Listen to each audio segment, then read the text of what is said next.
नमस्कार, किचन शेतकरी या मराठमोळ्या यूट्यूब चॅनलवर तुमचं स्वागत आहे। आजची आपली रेसिपी आहे गाजर वाटाणा भात। रेसिपीला सुरुवात करण्यापूर्वी तुम्ही जर चॅनलला नवीन असाल तर आता सबस्क्राईब करून ठेवा, कारण अशाच प्रकारच्या साध्या सोप्या आणि चविष्ट रेसिपी मी रोजच अपलोड करत असते।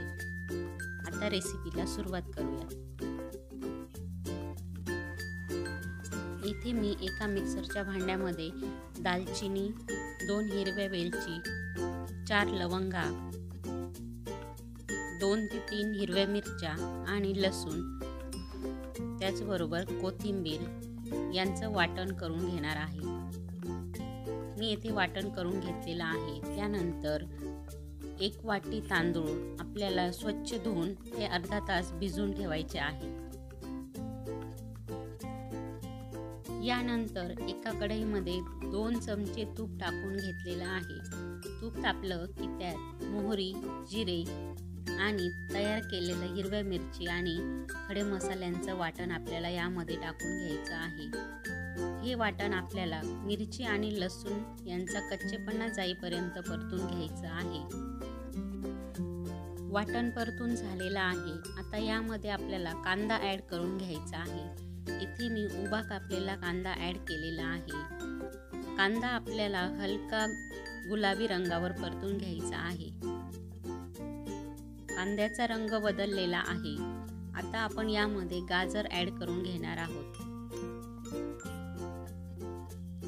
गाजर मिक्स केल्यानंतर यामध्ये मी मीठ आणि हिरवे वाटाणे ॲड करून घेतलेले आहेत।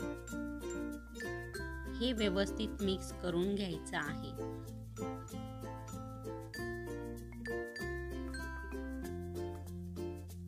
यानंतर लगेचच मी भिजवून घेतलेले 1 वाटी तांदूळ यामध्ये ॲड करून घेतलेले आहेत। तांदूळ तुम्ही तुमच्या आवडीप्रमाणे टाकू शकतात। येथे मी गुजरात 70 जातीचा तांदूळ वापरलेला आहे।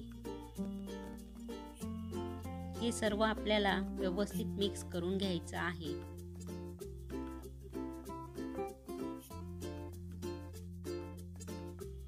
इथे मी भात कढईत करत असल्यामुळे 1 वाटी तांदळासाठी 3 वाटी इतके पाणी टाकून घेतलेलं आहे।